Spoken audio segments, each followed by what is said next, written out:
distingués invités et chers camarades, je suis heureux de me tenir devant vous en début de ce salon politique pour concrétiser ou réfléchir sur le processus électoral de 2023. Je profite de l'occasion pour féliciter les organisateurs pour cette initiative loi.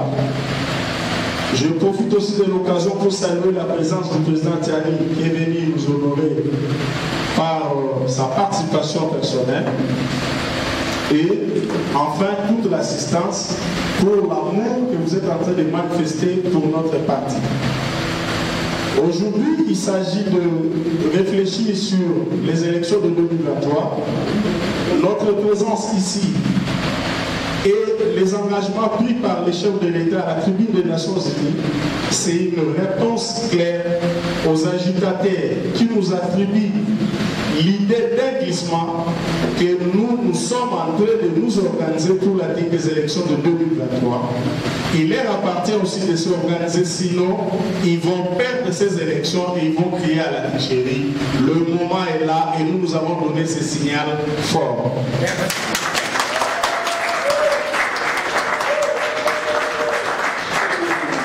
Les élections, c'est un moment important dans la vie d'une nation.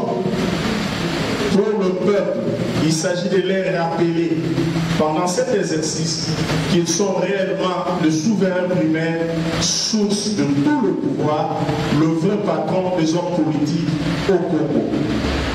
Pour nous, acteurs politiques, c'est aussi une prise de conscience pour nous rappeler que nous sommes que les serviteurs. Et je me rappelle, il y a une dizaine d'années, je discutais avec le feu président Etienne Tshisekedi. Il m'avait dit ceci, parlant de l'importance des élections, il dit, je suis convaincu, faisant allusion à moi, j'étais encore à Matete. Vous qui habitez Matete, vous avez tendance à avoir vos relations vers Limete, les Bagombe, mais le jour où tu seras candidat au Moamba, c'est le jour où tu vas te rappeler que la commune de Bissens existe, a des habitants, ce sont des électeurs, que la commune de Gab existe, a des habitants, ce sont des électeurs qui peuvent te permettre d'avoir du boulot. Il dit c'est là où ça commence le début du respect de l'autre, parce que tu as besoin de nous. Il est viva. Viva. C'est la raison pour laquelle nous sommes venus honorer les syndicats de la base par notre présence à cette activité. Je vous remercie pour votre attention. Merci, Monsieur le secrétaire général. Pour la démocratie, une, deux. Pour la démocratie, et les progrès sociaux, notre parti du peuple, parti de la majorité. Union pour la démocratie et les progrès sociaux, notre parti du peuple, parti de la majorité. Il est best, il est best, il est best,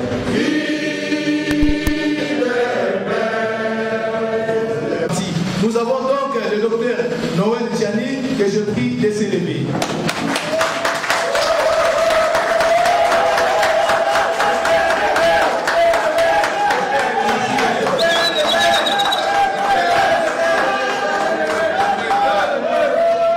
Merci beaucoup, docteur. Nous avons le deuxième intervenant qui est une figure auquel nous sommes habitués.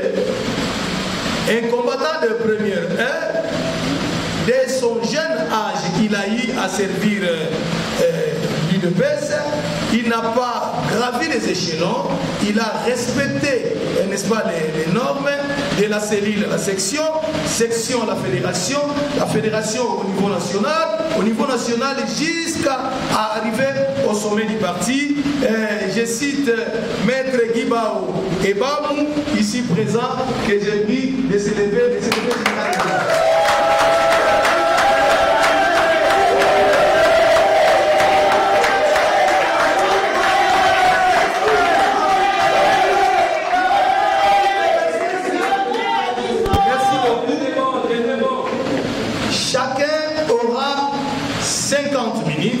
dans son exposé. S'il ne va pas jusqu'au bout de 50 minutes, tant mieux pour dire que nous avons donné 50 minutes à chacun.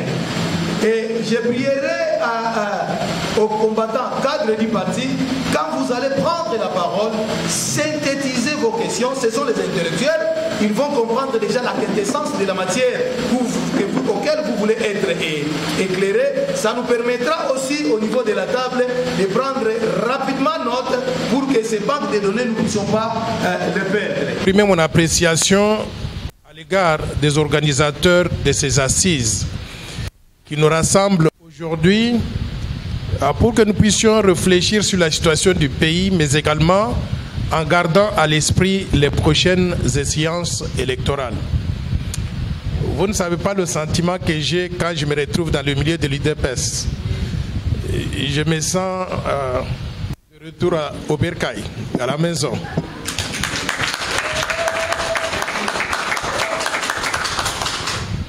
J'ai une histoire très alléchante à l'égard de l'UDPS. Pourquoi? Parce que je fais partie des premières personnes qui ont été initiées au projet de création de l'UDPS. Je n'étais qu'un petit étudiant. Et lorsque la lettre des 13 parlementaires était en train d'être écrite, je faisais la navette entre les acteurs principaux qui me donnaient du papier à transporter ici, déposer là-bas. Et le jour que j'ai parti en Europe pour aller étudier, on m'avait donné dans une enveloppe kaki fermée. Je ne savais pas ce qu'il y avait à l'intérieur. Et on m'avait dit simplement que quand j'arrive en Europe, si quelque chose se passe au Congo, que je prenne cette enveloppe, que je la remette à Colette Brackman, qui était à l'époque journaliste au journal Le Soir. Je suis arrivé en Europe. Le jour suivant, j'apprends sur tous les médias que les 13 parlementaires venaient d'être arrêtés à Kinshasa. Et quand on ouvre la lettre, l'enveloppe que j'avais, c'était la lettre des 13 parlementaires. Donc, elle est sortie, on les a arrêtés ici, mais on n'a pas étouffé le message parce que le message était déjà sorti. Je garde toujours un souvenir très heureux du président Étienne Tshisekedi. Toutes les fois qu'il est venu aux États-Unis, je l'ai accompagné dans des réunions très confidentielles et très importantes pour le pays. Je me rappelle des rencontres quand j'étais encore à New York avec le congressman Steven Solaz. C'est moi qui avais accompagné le président Tshisekedi et c'est moi qui faisais le traducteur. Il est venu quand j'étais déjà à Washington. Toutes les réunions qu'il a eues au département d'État, c'est moi qui l'accompagnais là-bas aux côtés de notre représentant à Washington, Pierre Kankou Kalala. On avait rencontré le secrétaire d'État Johnny Carlson en 2011, avant que le président ne rentre au pays pour annoncer la candidature qu'il allait se présenter aux élections présidentielles. Donc je garde à l'esprit beaucoup de souvenirs de cette grande personnalité que malheureusement Dieu nous a arraché de notre amour. Et je voudrais le souhaiter encore paix éternelle là où il se trouve. Maintenant, en ce qui concerne ma présence ici, on m'a demandé de venir vous entretenir sur la proposition de loi communément appelée aujourd'hui loi Noël Tchani de verrouillage de l'accès à la présidence de la République et aux fonctions de souveraineté, mais également la loi qui porte sur l'irrévocabilité de la nationalité congolaise d'origine. Je voudrais, dès le départ, vous dire que beaucoup de personnes appellent cette loi la loi de la congolité. C'est une erreur. La congolité, c'est un terme inventé par nos détracteurs pour jeter en quelque sorte une mauvaise image sur ce que nous voulons réaliser à travers cette loi. De quoi s'agit-il en réalité? La congolité a été inventée pour rappeler aux gens les souvenirs de ce qu'on a connu comme étant l'ivoirité. En Côte d'Ivoire, il y avait des antagonistes politiques qui se faisaient la guerre. Et certains d'entre eux ont dit que les populations du nord de la Côte d'Ivoire, aux frontières avec le Burkina, n'étaient pas des Ivoiriens. Et le président Alassane Ouattara vient de cette partie-là du nord de la Côte d'Ivoire, aux frontières avec le Burkina. On disait que toutes ces populations étaient des Burkinabés. Donc, ils n'étaient pas des Ivoiriens. Et ils étaient combien? 26% de la population de Côte d'Ivoire se trouve dans cette partie-là, était concernée. 26% de la population de Côte d'Ivoire, ça veut dire 7 millions d'Ivoiriens à qui on refusait la nationalité ivoirienne. On disait que c'était des Burkinabés. Est-ce que nous avons un problème similaire en République démocratique du Congo? Non. Nous n'avons pas un problème de refuser la nationalité à qui que ce soit. Nous disons que tous les Congolais, d'après la constitution actuelle, sont des Congolais. Ils vont continuer à être Congolais. Et d'ailleurs, nous sommes en train, à travers cette loi, de prôner le contraire de la congolité ou de l'ivoirité. Pourquoi? Parce que nous avons introduit une disposition dans la loi qui appelle pour l'irrévocabilité de la nationalité congolaise d'origine, c'est-à-dire qu'on est né congolais, on vit congolais, on va mourir congolais et on sera enterré congolais. Personne ne peut enlever la nationalité congolaise à qui que ce soit. Par conséquent, si la loi est adoptée, le principe de l'irrévocabilité de la nationalité congolaise, qui va remplacer l'exclusivité contenue dans la constitution actuelle, ce principe de l'irrévocabilité va redonner la nationalité à 10 millions de nos compatriotes. 10 millions de nos compatriotes qui sont essentiellement dans la diaspora. Et je voudrais souligner l'importance de ces 10 millions de compatriotes. 10 millions de compatriotes, ça veut dire la moitié de la population, par exemple, du Sénégal ou du Mali. 10 millions de compatriotes, ça veut dire la population combinée du Congo-Brazzaville, du Gabon, de la République centrafricaine et du Burundi. 10 millions de nos compatriotes, ça veut dire des ressources humaines de qualité qui sont éparpillées à travers le monde et à qui on a refusé la nationalité congolaise en disant vous avez opté pour une nationalité étrangère, par conséquent vous n'êtes plus congolais. Moi je voudrais vous dire, parce que j'ai vécu dans la diaspora pendant 40 ans, je vais vous dire comment ils sont arrivés à avoir ces nationalités étrangères, belges, françaises, américaines, indonésiennes ou sénégalaises, n'importe où ils habitent. Ils ont opté pour ces nationalités-là. Pourquoi? Pour leur permettre de trouver du travail, de gagner de l'argent, de supporter leur famille et d'envoyer un peu d'argent d'épargne qu'ils réalisent à leurs familles qui sont restées ici en République démocratique du Congo. Devons-nous les sacrifier parce qu'ils ont été suffisamment intelligents d'opter pour ces papiers-là afin de se faire accepter dans les sociétés où ils habitent? Je pense que c'est une erreur qu'on puisse dire que ces gens ne sont plus congolais parce qu'ils n'ont jamais dit non à la nationalité congolaise. C'est une constitution bidon que nous avons qui dit que parce que vous avez opté pour les papiers, j'appelle ça papier, je ne les appelle même pas nationalité étrangère, vous avez opté pour les papiers dans les pays d'accueil, par conséquent vous n'êtes plus les nôtres. C'est faux, ces compatriotes continuent à être congolais, ils veulent être congolais et ils vont continuer à être congolais jusqu'à la mort. C'est pour cela que la proposition de loi que nous avons mise sur la table, elle appelle pour la modification constitutionnelle, pour que l'article 10 de la Constitution, qui dit que est congolais, c'est lui qui est de père ou de mère congolais, ou bien celui qui est de père et de mère congolais, ou bien celui qui s'est naturalisé congolais, ou bien celui, un enfant apatride qu'on a trouvé dans la rue, on ne connaît pas où se trouvent ses parents, on le ramasse dans la rue, sur le sol congolais, cet enfant est présumé être congolais. Nous acceptons toutes ces catégories-là comme étant des citoyens congolais à part entière. Et personne ne doit perdre sa nationalité. Est-ce que vous me suivez? Maintenant, nous disons que nous avons ces différentes catégories de Congolais, n'est-ce pas? Mais qui peut être éligible pour occuper certains postes? Je me suis inspiré des exemples de beaucoup d'autres pays. Je ne suis pas fou, je n'ai pas inventé cela. J'ai regardé d'abord notre pays, la République démocratique du Congo. Pendant la période du maréchal Mobutu, on avait une constitution, la constitution de la République du Zaïre, qui avait en son article 7 une disposition qui disait que pour être candidat du mouvement au poste de président du mouvement populaire de la Révolution, président de la République du Zaïre, il fallait être zaïrois d'origine, virgule, né de père et de mère zaïrois.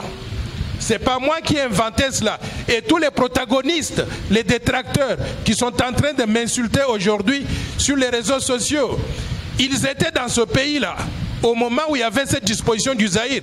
Et personne d'entre eux n'avait protesté contre cette disposition. Ils n'étaient pas éligibles à être candidats à la présidence de la République du Zaïre à l'époque. Ils sont allés en Afrique du Sud. Ils ont tripatouillé la Constitution. Ils ont utilisé la corruption. Ils ont utilisé des menaces. Et ils ont utilisé en quelque sorte la force sur des citoyens qui nous représentaient là-bas pour leur dicter de changer cet article-là pour que l'éligibilité à la présidence de la République devienne ouverte à tout le monde. Maintenant, on a opté pour une disposition qui dit pour être candidat au poste de président de la République, il fallait être congolais d'origine. Mais ils n'ont pas défini le mot congolais d'origine. Si bien que beaucoup de nos compatriotes qui étaient présents en Afrique du Sud, qu'est-ce qu'ils ont compris? Ils ont compris que congolais d'origine disait la même chose que sous la République du Zaïre, c'est-à-dire être né de père et de mère zaïrois. Or, les malins avaient autre chose donc derrière leur tête.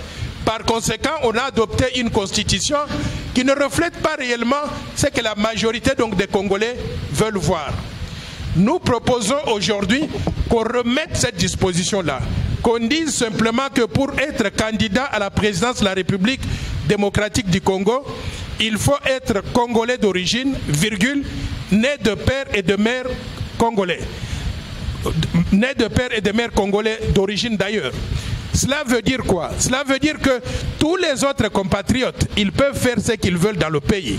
Ils peuvent être présidents des clubs de football, ils peuvent diriger les écoles, ils peuvent être professeurs d'université, ils peuvent être des médecins, ils peuvent même être des ministres, des députés nationaux, des parlementaires, ils peuvent être des sénateurs, ils peuvent occuper tous les postes qu'ils veulent, sauf les postes de souveraineté, c'est-à-dire président de la République, président du Sénat, président de l'Assemblée nationale, président de la Commission électorale nationale indépendante, la CENI, gouverneur des provinces, les hauts magistrats de la République, les présidents de la Cour constitutionnelle, tous les hauts magistrats de la République, les hauts commandements militaires, c'est-à-dire le chef d'état-major de l'armée et tous les adjoints qu'il a dans cette catégorie-là, mais aussi le haut commandement du commissariat général de la police nationale.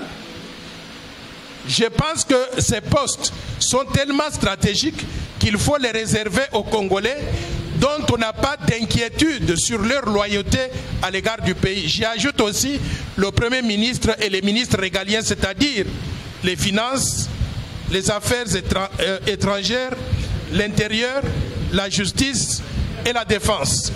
Ces postes-là seraient réservés exclusivement aux Congolais dont nous sommes sûrs de la loyauté à la République démocratique du Congo. Cela ne veut pas dire que les autres Congolais ne sont pas bons. Ils sont très bons. Ils pourraient même être très loyaux à l'égard de la RDC. Mais nous voulons minimiser le risque. Parce que si on généralise et on dit simplement que tout le monde est éligible, on va se retrouver dans une situation où on peut avoir par exemple un président de la République dont le père est rwandais ou ougandais et la mère est congolaise. Et en cas de conflit entre la RDC et le Rwanda ou l'Ouganda, il prendrait la part de quel pays? Pourquoi? Parce qu'il est partagé il ne peut pas bombarder le Rwanda ou l'Ouganda de son père en cas de nécessité.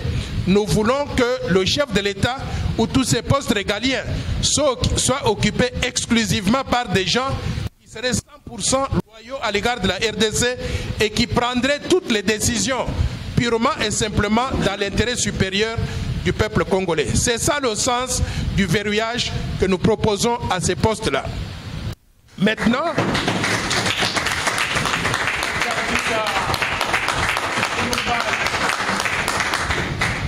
Maintenant, il y a une autre disposition qui est contenue dans la proposition de loi que nous faisons. L'irrévocabilité de la nationalité congolaise d'origine. Cette disposition, elle est tellement importante, comme je vous ai dit tout à l'heure, que nous avons près de 10 millions de nos compatriotes qui vivent dans la diaspora et qui ont acquis de nationalités étrangères. Il n'y a aucun pays du monde qui refuse des ressources humaines. Aucun pays ne peut refuser 10 millions de personnes en disant vous êtes allé à l'étranger, vous avez acheté des papiers ou vous avez acquis des papiers étrangers, donc vous n'êtes plus le nôtre. Et je voudrais vous parler d'un cas particulier, mon exemple personnel qui me touche. Je suis congolais de père et de mère. Mon père, mon grand-père, mes arrière-grands-parents, jusqu'à 10 générations que j'ai pu identifier du côté de mon père, mais également du côté de ma mère. Ils sont originaires d'où? D'Ngandanjika, dans l'actuelle province de la Lomami, dans le Grand Kasaï. Vous pouvez aller là-bas. Je peux vous indiquer comment y arriver. Vous allez d'ici à l'aéroport de Ndili, vous prenez un avion, vous arrivez à Mbujimai, vous prenez une voiture ou bien un bus, vous conduisez jusqu'à Ngandanjika. Et de là, vous allez dans un village qu'on appelle le Benampiana. C'est chez moi là-bas.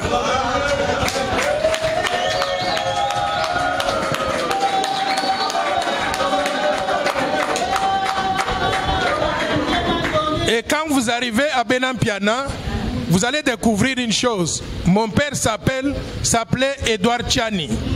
Il est fils de Mulumba Chamboui. Lui-même fils de Kak Muchita. Lui-même fils de Muchito Angumbi.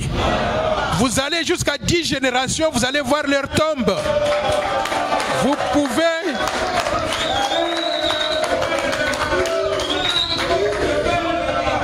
pouvez organiser le DNA. Le DNA en français, c'est quoi? ADN, les tests ADN. On peut aller creuser là-bas et vous allez trouver que je suis autochtone originaire de ce village-là. On va juste à côté, le village de ma mère, chez Benakaseki en Ngandanjika. Vous allez trouver aussi mon grand-père maternel, mon arrière-grand-père, arrière-arrière-grand-père, jusqu'à 10 générations, ils sont tous originaires de là. Je suis un fils de ce pays, autochtone authentique. Maintenant, je vivais à Washington pendant 40 ans, aux États-Unis. Qu'est-ce qui m'est arrivé? Avec une femme zaïroise, une femme congolaise, on a eu des enfants qui sont nés aux États-Unis. Pourquoi? Parce que j'ai travaillé à la Banque mondiale. Banque mondiale, c'est une institution où le gouvernement congolais est actionnaire. C'est-à-dire que nous devons avoir des gens qui nous représentent, qui travaillent dans ces institutions-là. Et j'étais l'une de ces personnes qui vivait là-bas, qui travaillait à la Banque mondiale et qui représentait notre pays, la République démocratique du Congo. Maintenant, ma femme a dû accoucher aux États-Unis des enfants. Ces enfants sont nés dans les hôpitaux américains. Je ne pouvais pas prendre l'avion pour que les enfants viennent naître dans les hôpitaux à Kinshasa. Une fois que les enfants sont nés aux États-Unis, on leur donne ce qu'on appelle birth certificate, c'est-à-dire l'acte de naissance. Cet acte de naissance sert de preuve de nationalité américaine. Mes enfants ont la nationalité américaine, pas parce qu'ils ont choisi, mais plutôt parce que leur papa et leur maman vivaient à Washington, moi travaillais à la Banque mondiale.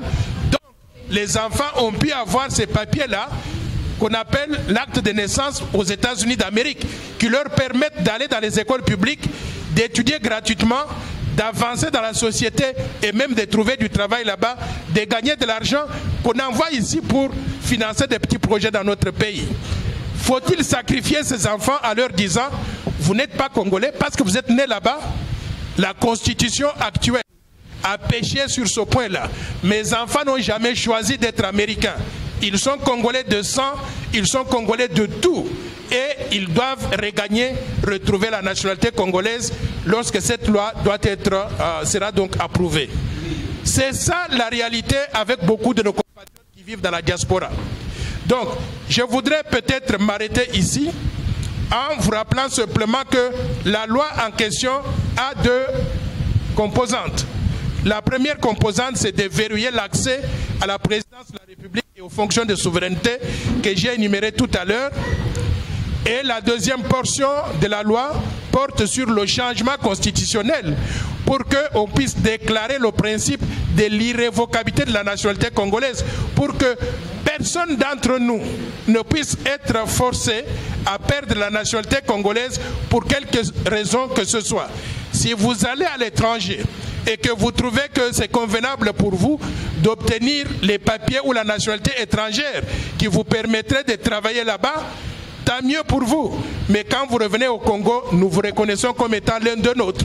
Vous redevenez Congolais comme tout le monde. Avant de conclure, je voudrais commenter sur quelque chose que j'ai vu se passer sur les réseaux sociaux depuis hier.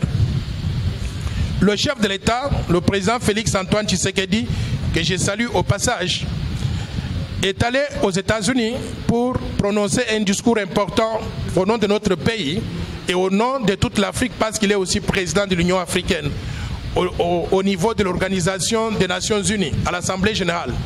Après avoir terminé cela, il a rencontré quelques compatriotes qui travaillent à la Voix de l'Amérique, M. Marius Mungu, qui lui a posé la question sur sa position sur cette loi ici. Il a parlé et j'ai regardé la vidéo. Il n'a rien dit de mauvais. Mais nos détracteurs essayent de lui mettre les mots dans la bouche. Qu'est-ce qu'il a dit? Il a dit que la loi en question a été proposée par un de nôtres, un compatriote, Noël Tchani, qui est congolais, et on ne peut pas lui refuser de réfléchir et de proposer des choses qui peuvent être utiles à notre pays. Mais on essaye de m'amener dans ce débat-là à ce stade. Il a bien dit qu'il n'a pas de position pour l'instant. Et il a tout à fait raison. En tant que président de la République, en tant qu'institution présidence de la République, il doit attendre que les autres institutions fassent leur travail. C'est-à-dire l'Assemblée nationale va étudier la loi, va débattre au niveau donc de tous les députés nationaux et va voter.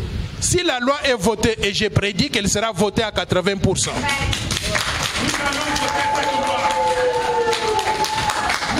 Si la loi est votée, elle va être envoyée au niveau du Sénat.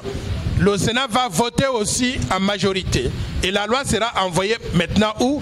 Chez le chef de l'État, au président de la République, qui devra soit exercer son droit de veto s'il est contre, ou aussi la promulguer pour que ça puisse devenir une loi. Moi, je souhaite que notre président de la République s'abstienne d'intervenir dans les discussions à ce stade-ci. Et c'est ça qu'il a fait. Il va attendre jusqu'à ce que la loi lui soit apportée officiellement et il va se prononcer à ce moment-là. Maintenant, sur ce qu'il a dit à la Voix de l'Amérique, en disant que ce sont les Congolais de père et de mère qui ont ruiné ce pays, est-ce qu'il a tort? Non, il a totalement raison. Pourquoi? Parce que nous sommes nous-mêmes responsables de ce qui nous est arrivé. Le Congo a été mal géré. Il a été géré par qui? Par nous tous. Les Congolais de père et de mère, les Congolais de père ou de mère et les autres Congolais. Tous les Congolais, pardon, doivent assumer la responsabilité de ce qui nous est arrivé jusqu'à présent. Mais cela ne veut pas dire que nous ne pouvons pas verrouiller l'accès à ces fonctions de souveraineté comme le font d'autres pays. Je vous donne quelques exemples. La Zambie, ici à côté, a une loi similaire qui dit que pour être président de la République, il faut être zambien avec les deux parents zambiens et on doit reculer dans le temps pour déterminer même combien de générations vos parents ou bien vos origines sont zambiennes. Il y a d'autres pays africains, plusieurs en Afrique du Nord, l'Algérie, la Tunisie, le Maroc. Ici en Afrique subsaharienne, le Cameroun, le Togo, le Burkina Faso, la Côte d'Ivoire, tous ces pays-là, ils ont les mêmes dispositions. Mais je voudrais vous indiquer l'exemple le plus frappant. C'est les États-Unis d'Amérique, la plus grande démocratie dans le monde, les donneurs de leçons. Aux États-Unis, il y a une disposition qui dit que pour être président de la République, il faut être né sur le sol américain. C'est comme ça que Barack Obama, Bill Clinton ou bien John F. Kennedy sont devenus présidents de la République parce qu'ils remplissent ce critère-là. Maintenant, est-ce que la loi américaine autorise tout le monde, permet à tout le monde d'être candidat quand il le veut? Non. Il y a des gens célèbres tels que Henry Kissinger. Henry Kissinger était le secrétaire d'État aux Affaires étrangères, c'est-à-dire ministre des Affaires étrangères des États-Unis. C'est l'un des plus célèbres que les Américains n'aient jamais connu. Il y a eu Madeleine Albright. Il y a eu aussi Arnold Schwarzenegger. Schwarzenegger était gouverneur de l'État de Californie. Et Schwarzenegger, il était très populaire. Il est très populaire jusqu'aujourd'hui. Il peut tout faire aux États-Unis, sauf devenir président de la République. Pourquoi? Parce qu'il ne remplit pas ce critère d'être né sur le sol américain. D'après la Constitution américaine, la population américaine est de 325 millions d'habitants, n'est-ce pas? Environ 100 millions de Congolais, 100 millions d'Américains ne sont pas éligibles à la présidence de la République. Pourquoi? Parce qu'ils ne remplissent pas le critère d'être nés sur le sol américain.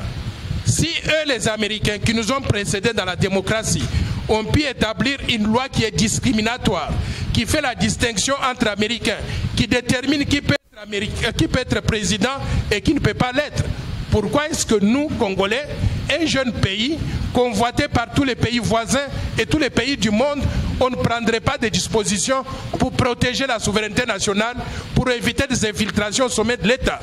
Je voudrais demander à tous ceux qui ne connaissent pas l'histoire du monde de s'informer avant de critiquer cette proposition de loi. Mesdames et messieurs, je pense que j'ai parlé suffisamment.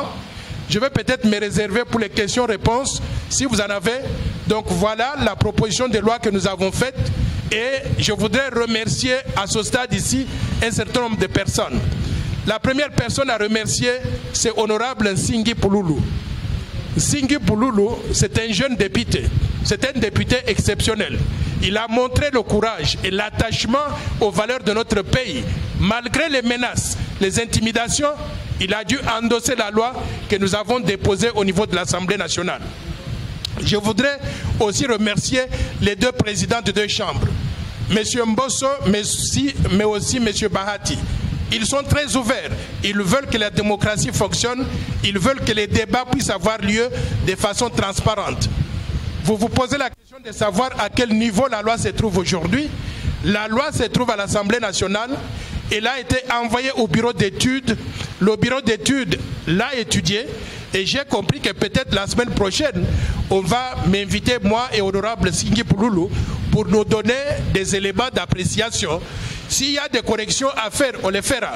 Mais la loi va être soumise au débat des députés nationaux, comme cela se passe dans une démocratie.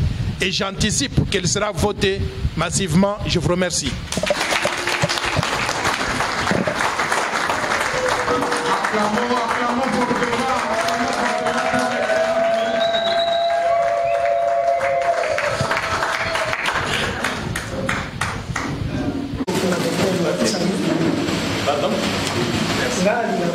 docteur permettre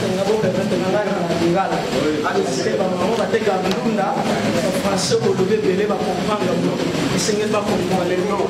Dieu merci, bien journaliste Face TV, présentateur de l'émission, à vous la parole. Merci beaucoup. Nous avons CG CG aux Arabes. Nous avons des questions pour le débat. Dans le petit polo, on a un processus d'élection. Question dans notre dossier. Le lundi de paix, c'est difficile. Le lundi de paix, c'est le 4 difficile. L'élection, nous avons en 2023. Entre les Sénégalais, on a secrétaire au ministère Kaboula.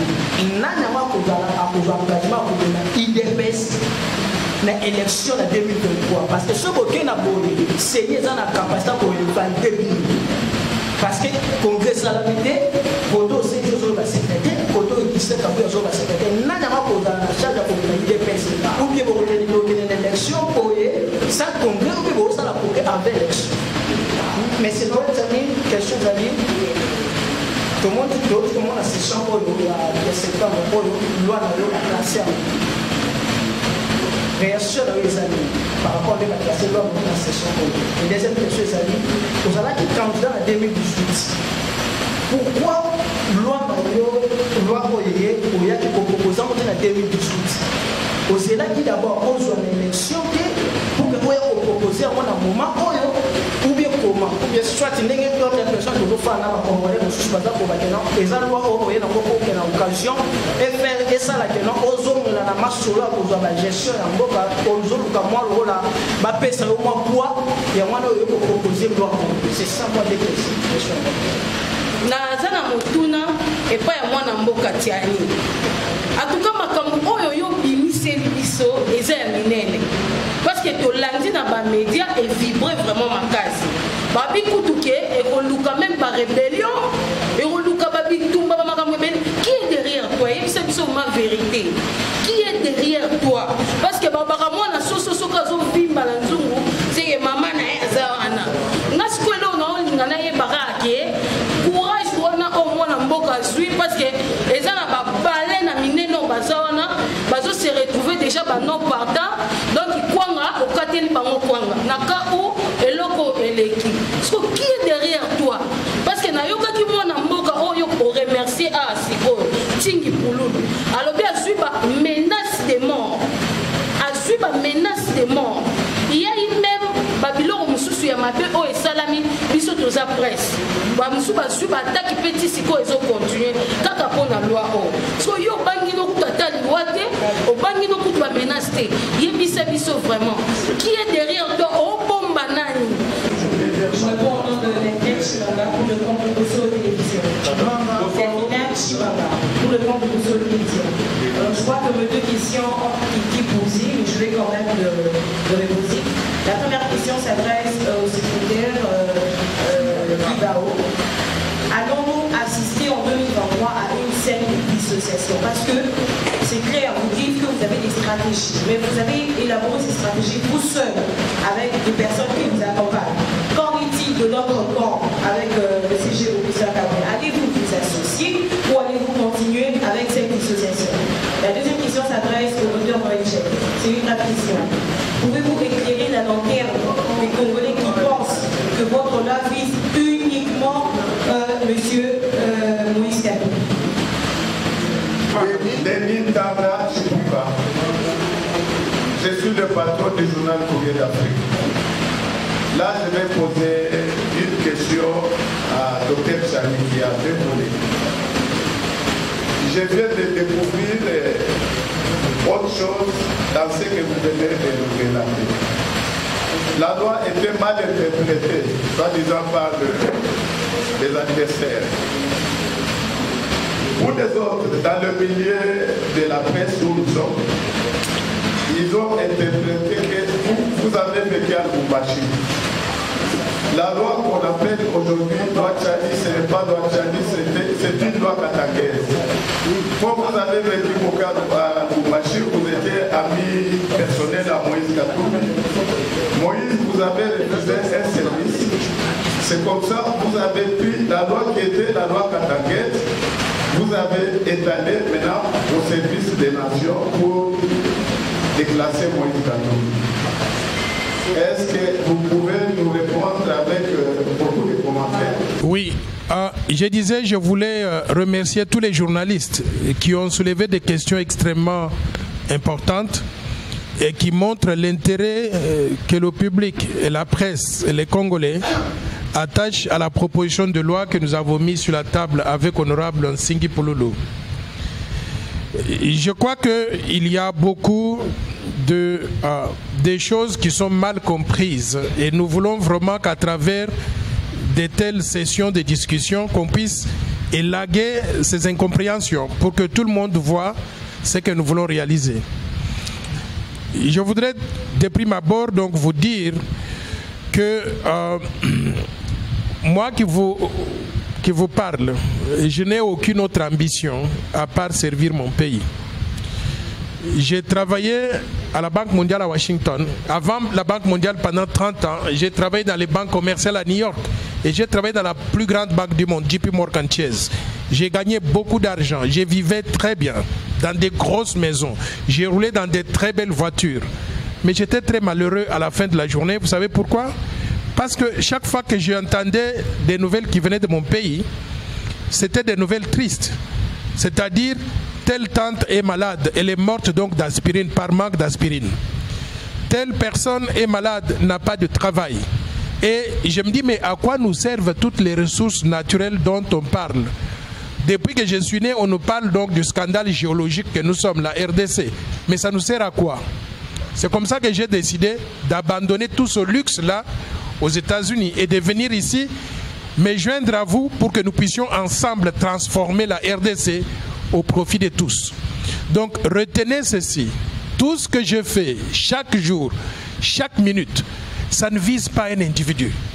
Tout ce que j'ai fait, c'est pour que le Congolais retrouve du bien dans la gestion judicieuse des ressources naturelles que le bon Dieu a bien voulu nous donner.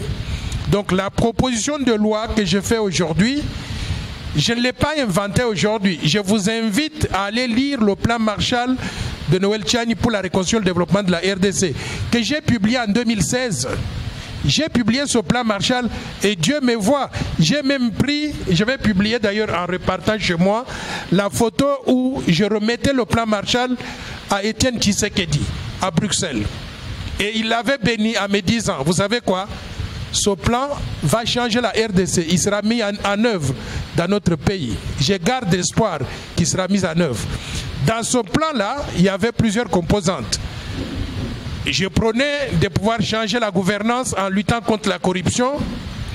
Je prônais de pouvoir mettre en place les infrastructures de base, c'est-à-dire construire les routes, les aéroports, les chemins de fer pour connecter toutes les provinces de la RDC. Je prônais la diversification de l'économie congolaise, c'est-à-dire l'industrialisation accélérée pour qu'on puisse transformer localement les matières premières congolaises. Je prônais la mise en place d'un système d'éducation et de santé qui permettent à tous les Congolais de vivre mieux, d'étudier et de vivre le plus longtemps possible. Je prônais beaucoup de choses dans ce plan-là. Mais à la fin de la journée, je prônais la mise en place d'un état de droit, c'est-à-dire... un état de droit, c'est-à-dire que nous devons avoir des lois qui s'appliquent à tout le monde. Et ces lois doivent être transparentes. Je prônais la redéfinition de la citoyenneté congolaise. Et dans ce cadre-là, je me disais, pour accéder aux fonctions importantes dans notre pays, nous devons avoir des critères. On ne peut pas permettre à n'importe qui. J'ai vu le danger venir. Je ne peux pas vous donner certains détails. Mais avant que je puisse me lancer dans la campagne présidentielle, je savais ce que les gens étaient en train de planifier. Ils planifiaient de mettre de côté l'UDPS. Et j'ai vu ça venir. Je me suis dit, bien que étant avec l'UDPS, si on écarte l'UDPS, je voudrais être là et je vais offrir donc l'alternative aux gens. C'est pour ça que je me suis présenté candidat aux élections présidentielles. Mais vous avez remarqué que je n'ai pas fait campagne. Je n'ai pas fait campagne parce que je restais comme un joueur de réserve en se disant, vous éliminez celui-ci, je saute sur le terrain et vous n'allez pas nous éliminer tous. C'était ça le sens. Maintenant, j'ai regardé aussi qui était... J'ai regardé aussi qui pouvait devenir président de la République d'après la Constitution actuelle. J'ai parlé avec les Occidentaux, les Américains, et je voyais ça venir. J'ai vu qu'on préférait mettre à la tête du pays des gens qui ne sont pas loyaux à la République démocratique du Congo. J'ai vu cela venir. Je me suis dit, il faut qu'on ait une loi pour dire non à toutes ces manigances-là. C'est comme ça que j'ai proposé cette loi avant 2016 dans le cadre du plan Marshall, mais on n'en a pas beaucoup parlé parce que personne ne faisait attention à cela. C'est maintenant que j'ai remis la loi sur la table que les gens se sont réveillés en disant « Ah, vous visez telle personne ». Pourquoi est-ce que nous devons perdre notre temps à dire que la loi que je propose, ça vise tel individu? Ça ne vise personne. La loi, elle est impersonnelle. Je veux que désormais, qu'on puisse savoir qui peut diriger la RDC. Qui peut diriger la RDC, et cette personne doit être 100% loyale à la République démocratique du Congo. Ce n'est pas une question personnelle. J'ai entendu des gens qui racontent des histoires, que j'étais au Katanga, je vivais là-bas, j'aurais demandé de l'argent à Moïse Katumbi, il m'aurait refusé de l'argent, et que c'est pour ça que je fais ceci. Je voudrais dire aux gens que vous faites une erreur. Je n'ai jamais vécu au Katanga. Je n'ai jamais vécu là-bas. J'ai vécu en Gandanjika. Après Gandanjika, je suis venu ici à Kinshasa. J'ai eu la bourse d'études. Je suis allé étudier à Liège en Belgique, à Grenoble en France, je suis revenu à Paris, je suis allé à San Francisco aux États-Unis, à New York, je suis revenu à Washington, je n'ai jamais vécu au Katanga. Il y a une confusion qui est faite avec mon cousin. J'ai un cousin qui s'appelle aussi Tchanymoa Djamvita Kalenga. On l'a surnommé Tchaniloso. Il vendait du riz partout. Il avait des minoteries à Kasongo, un peu partout. C'est au Maniema. C'est lui qui a vécu au Katanga. Ce n'est pas ce petit Noël Tchani ici. Donc, je n'ai jamais...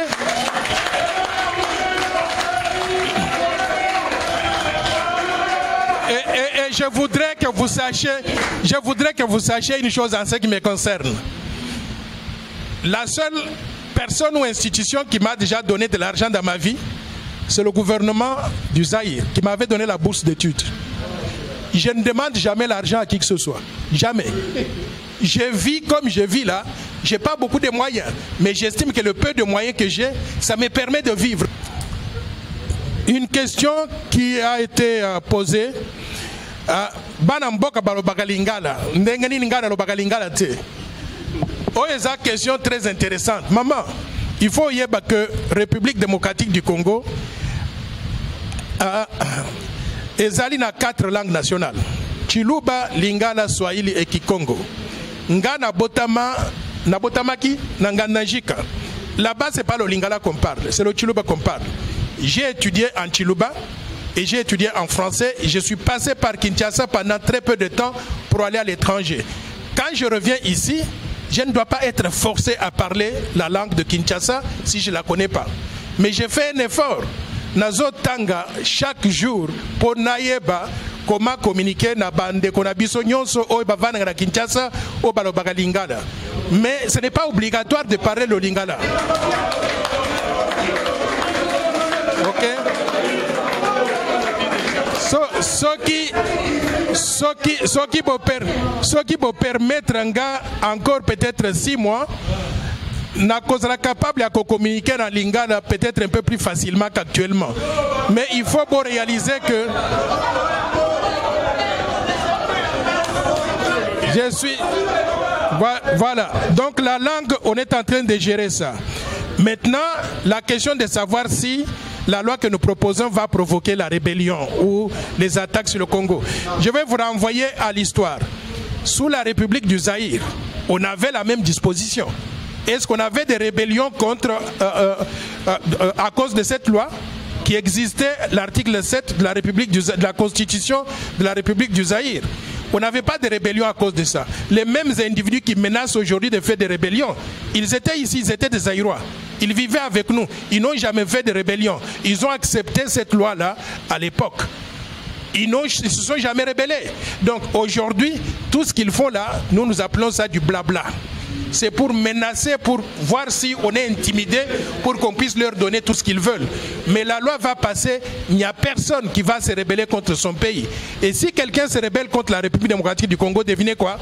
Il n'est pas congolais, c'est un étranger. Parce que tous les étrangers veulent la paix, veulent que nous vivions en sécurité, veulent que nous soyons tous ensemble. Congolais des pères et des mères, ou Congolais des pères ou des mères. Tout le monde, nous sommes Congolais et personne ne va se rebeller contre son pays à cause d'une loi qu'on mettrait donc en place. Maintenant, il y a une question où on me pose, on me demande qui est derrière moi. Maman, moi je vais vous dire une chose. Vous savez pourquoi la République du Zaïre m'avait envoyé étudier à l'étranger? C'est pour aller apprendre, pour que j'utilise ces connaissances-là au profit de mon pays un jour. Et j'ai voyagé dans près de 120 pays différents. Et j'ai vu des pays différents gérés d'après leur constitution. Et j'ai remarqué que dans beaucoup de ces pays-là, la question ne se pose même pas si quelqu'un qui n'est pas 100% du pays pourrait devenir président de la République. Je me suis dit, nous devons être naïfs en ayant un pays qui est ouvert à toute infiltration étrangère. J'ai utilisé cette expérience d'avoir vécu ailleurs, d'avoir vu comment d'autres pays se comportent pour formuler cette loi. Donc celui qui est derrière moi aujourd'hui, j'ai découvert cela. Devinez qui? Le peuple congolais. La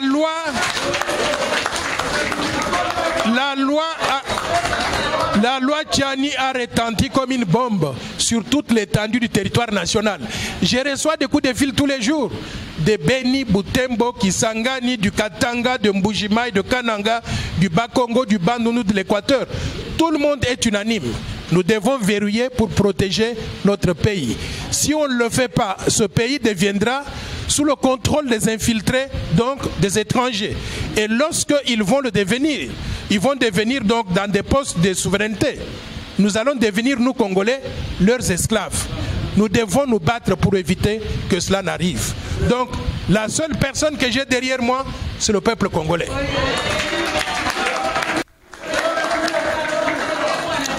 Vous avez mentionné les menaces de mort qui pèsent contre Singhi Pouloulou. Vous avez mentionné les menaces de mort qui pèsent contre Singhi Pouloulou. Et vous avez dit, qu'est-ce qui fait qu'il n'y a pas de telles menaces contre moi? C'est que vous n'êtes pas informé. Je suis menacé au même titre que Singhi Pouloulou. Vous vous rappelez qu'il y a eu un compatriote du nom de Jacques Ndala qui a fait un discours incendiaire pour demander qu'on connaissait mon adresse et qu'il fallait pas payer sa moto, il fallait envoyer des gens. Ce sont des menaces de mort, ce sont des menaces sérieuses. Donc ne prenons pas des choses à la légère. Ok, donc nous ne devons pas prendre ces choses à la légère. Singhi Pouloulou est menacé, moi je suis menacé. Il y a même des gens simplement qui ont été vus avec moi ou avec Singhi Pouloulou qui ont été menacés aussi. Donc prenons cela au sérieux, on doit nous protéger. Je demande à notre gouvernement d'ailleurs de renforcer notre sécurité parce que la loi va être discutée au niveau de l'Assemblée nationale. Et plus nous nous approchons de ce moment-là, plus le risque qui pèse sur nous, les menaces qui pèsent sur nous, deviennent même beaucoup plus préoccupants. Donc, je demande au gouvernement, aux institutions de la République, de renforcer notre sécurité. Maintenant, il y a eu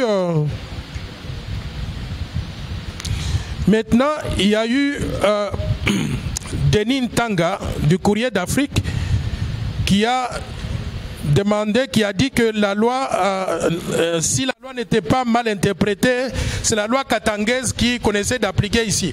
Vous savez, moi je voudrais que toutes les provinces de la RDC considèrent qu'elles font partie du Congo. Nous sommes tous unis, nous sommes tous plus forts lorsque nous sommes ensemble. Mais quand on commence à dire donc les originaires de cette province, ça c'est pour nous et pas pour le reste, ce n'est pas une bonne chose. Moi je suis fondamentalement nationaliste. Et s'il y a plus nationaliste que moi, peut-être simplement Patrice Emery Lumumba. Mais je vais vous dire que je suis fondamentalement nationaliste. Je veux que le Congo appartienne à tous les Congolais et que tous les Congolais ont les mêmes droits. Que vous soyez des pères et des mères, des pères ou des mères, des Congolais d'adoption, nous devons tous avoir les mêmes droits. Mais dans cette classification, nous devons aussi nous assurer que pour des raisons de souveraineté nationale, comme cela se passe partout, qu'il y ait certains d'entre nous qui peuvent devenir présidents et d'autres qui peuvent occuper certains postes et d'autres encore qui peuvent se contenter des postes tels que être médecin, être professeur d'université, être ministre, être ceci, cela. Tout le monde ne doit pas devenir président de la République. Vous avez compris? J'ai déjà répondu à la question de savoir si la loi visait à déclasser certains candidats. Ce n'est pas ça le point. Et il y a quelqu'un qui a mentionné la question du directeur de communication de la présidence de la République, Eric Nindo. J'ai l'avantage de connaître Eric Nindo, c'est un ami personnel. Et je sais de quoi il est capable. Il a beaucoup, quand je faisais des conférences en Europe sur le plan Marshall, c'est lui qui faisait le modérateur. C'est un journaliste de premier plan. Il connaît le domaine de la communication. Maintenant, on l'accuse d'avoir amené 10 étrangers à la présidence de la République. Moi, je ne suis pas certain qu'Éric puisse commettre une telle erreur. Je le connais parfaitement bien. Si vous faites allusion aux Congolais qui sont venus de l'étranger avec lui et qu'on accuse d'avoir eu des nationalités étrangères, moi je dirais que ce ne sont pas des étrangers, ce sont des Congolais. Je souhaiterais que nous puissions mobiliser les bonnes ressources humaines, des ressources humaines de qualité que nous pouvons exploiter au profit de notre pays. Ces histoires de dire que tel Congolais c'est un étranger parce qu'il a acquis la nationalité belge, je souhaite qu'on puisse mettre fin à cela en adoptant cette loi. Si la loi est adoptée, on n'aura plus à utiliser ce langage-là à l'écart d'un Congolais d'où qu'il vienne ou quels que soient les papiers qu'il pourrait détenir. Et surtout, si la loi est adoptée, on ne va pas prendre le risque que l'un de nous, un Congolais, soit expulsé de la République démocratique du Congo, quelles que soient les raisons. On expulse pour l'envoyer où? Dans les pays étrangers, ce n'est pas chez lui. Et d'ailleurs, ils peuvent partir là-bas, une semaine après, ils reviennent ici, qu'est-ce qu'on va faire? Je préférerais mourir dans mon pays que mourir dans un pays étranger. Maintenant, il y a Madame Davina de Bosolo TV qui avait demandé si la question visait Moïse Katumbi. Je pense que j'avais déjà répondu donc à cette question-là. La loi, elle est impersonnelle et ne vise personne. Et aucun d'entre nous n'est plus important que d'autres pour qu'on puisse faire une loi spécialement pour lui ou contre lui. C'est vraiment se prendre comme étant plus important que tous les 105 millions de Congolais que nous sommes. Donc la loi ne vise pas un individu. La loi sera mise en place et sera là pour des siècles et des siècles pour garantir aux Congolais que nous sommes, à nos enfants, nos petits-enfants, que le Congo va rester toujours sous notre contrôle et qu'il ne va pas nous échapper en tant que pays pour basculer dans les mains donc des étrangers. Merci. Si j'ai raté une question, vous pourrez me rappeler. Je reviendrai.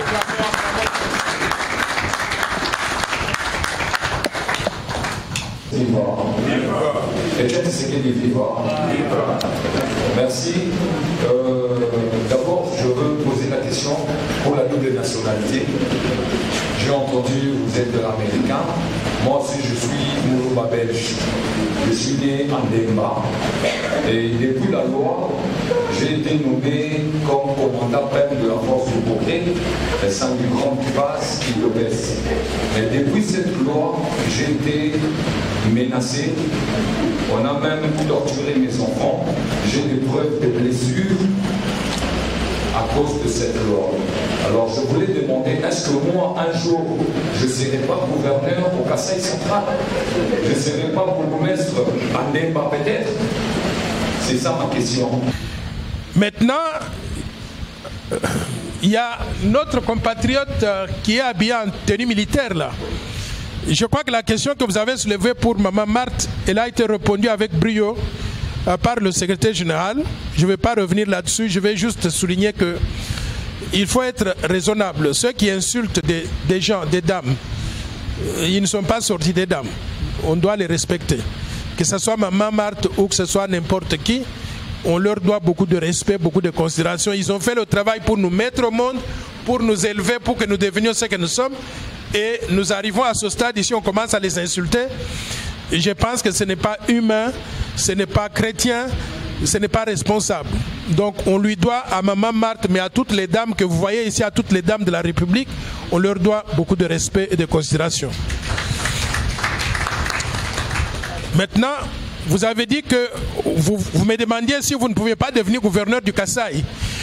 Je voudrais d'abord savoir, vous êtes Congolais de père et de mère ou de Congolais de père ou de mère? Je suis Congolais de mère, je suis belge de père. Belge de père, Congolais, voilà. Je suis né au Kasaï. Vous êtes né au Kasaï. Moi qui dis que tout le monde qui sont nés en 1950 sont belges. Venez ici, je voudrais vous parler.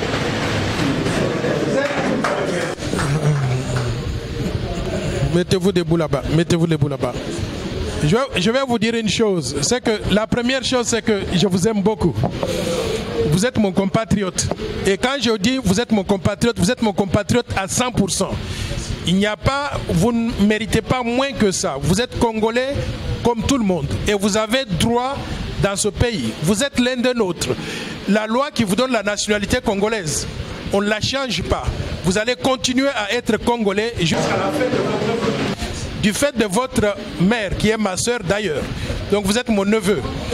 Je vous accepte et nous vous acceptons tous. Tous les métis doivent se reconnaître à travers vous. Ce que nous disons, c'est simplement que pour le pays là qui est le nôtre, qui est le vôtre, qui est le mien, qui est le pays de tout le monde, nous voulons prendre des dispositions pour le protéger. Pour le protéger, vous pouvez avoir la bonne volonté. Il peut y avoir 2 ou 3 éléments qui n'ont pas la bonne volonté et qui ne réfléchissent pas comme vous. On leur donne l'accès à la présidence de la République, ils basculent le Congo sous la domination étrangère.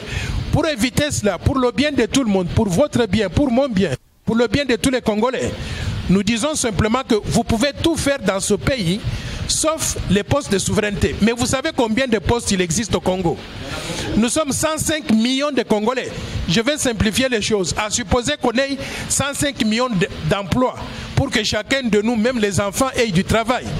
Vous pouvez trouver beaucoup de choses à faire, beaucoup d'emplois à occuper. Est-ce que vous pouvez vous sentir que vous êtes utile au Congo seulement si vous êtes président de la République? Donc c'est un faux problème. Il y a aux États-Unis des gens comme le Henry Kissinger. Henry Kissinger n'a rien à reprocher à qui que ce soit. Il a tout fait au profit des États-Unis. Il était secrétaire d'État. Il avait son avion personnel pour se promener à travers le monde en tant que secrétaire d'État. Il était très content, il a pris sa retraite. Arnold Schwarzenegger, c'est la même chose. Dans notre pays, on a connu des gens qui ont eu une carrière florissante, qui étaient soit des pères ou des mères, ou je ne sais pas comment ils sont devenus à être congolais, mais ils sont congolais quand même. Je donne l'exemple de l'ancien premier ministre, l'ancien président du Sénat, Kengo Adondo. Kengo a tout fait dans ce pays. Il était procureur général, il était premier ministre, il était président du Conseil supérieur de la magistrature, ainsi de suite là. Mais Kengo n'est pas malheureux, il a été utile à son pays. Et d'ailleurs, quand je vous dis que j'ai eu la bourse d'études, je l'ai eu pendant qu'il était premier ministre. Donc il a aidé des enfants congolais à devenir ce que nous sommes devenus aujourd'hui. Et je voudrais le saluer et lui rendre hommage. Donc vous pouvez avoir aussi une carrière florissante comme lui. Si vous ne devenez pas président de la République, ce n'est pas un drame. Vous êtes aussi donc belge, 50%, n'est-ce pas? Est-ce que vous pouvez prétendre devenir le roi des Belges? Mais si vous ne pouvez pas devenir le roi des Belges en Belgique, pourquoi voulez-vous devenir simplement président de la République démocratique du Congo? Donc par conséquent, je vous aime beaucoup, je vous admire, je vous souhaite plein succès, je veux qu'on travaille ensemble. Cette loi va vous protéger, va protéger tout le monde. Il n'y a personne qui est exclu, les métis sont les nôtres, ils sont tous congolais et on les accepte comme tels. Merci, Excellence. Merci. Si c'est pour ajouter, oui. Si j'ai réagi à cette façon, c'est ce que vous voyez, j'ai des blessures, j'ai le nez cassé. Je condamne les violences. Je condamne les violences d'où qu'elles viennent. Et il n'y a personne parmi nous les Congolais qui peut prendre son doigt, taper notre Congolais parce qu'il est 50% Congolais. 50. D'ailleurs, il n'y a personne qui est 50% Congolais. Vous êtes Congolais à 100%. Sauf que vous avez l'un des parents qui est étranger.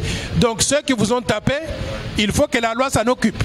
Ils ont tort de faire cela et nous voulons que tous les Congolais soient traités de la même façon, au même titre que moi et les autres qui sont donc dans cette salle. Merci, Excellence. Merci. Dieu vous bénisse et je mets la presse en témoin que je ne suis pas là pour être chef de l'État, mais je suis là pour soutenir mon prince, le fils du roi Etienne Tshisekedi de l'UDPS, à 100% pour 2023 aux élections.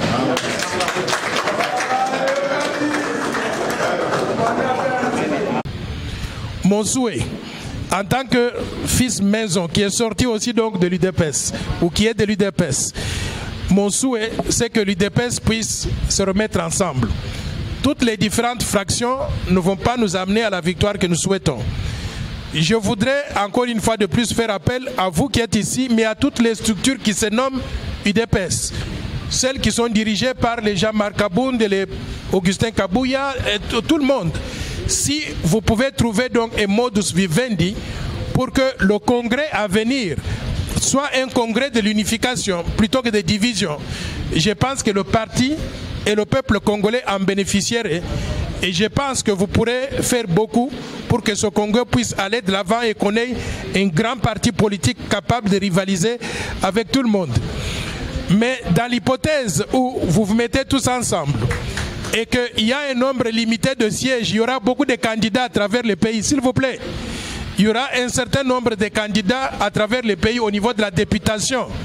Si vous n'avez pas suffisamment de place pour tout le monde pour caser les gens dans l'UDPS, venez aussi donc sous le label de la force du changement que je préside. Nous allons réaliser le même objectif parce qu'à la fin de la journée, nous avons la même vision et nous voyons les choses de la même façon. Je vous remercie. Merci.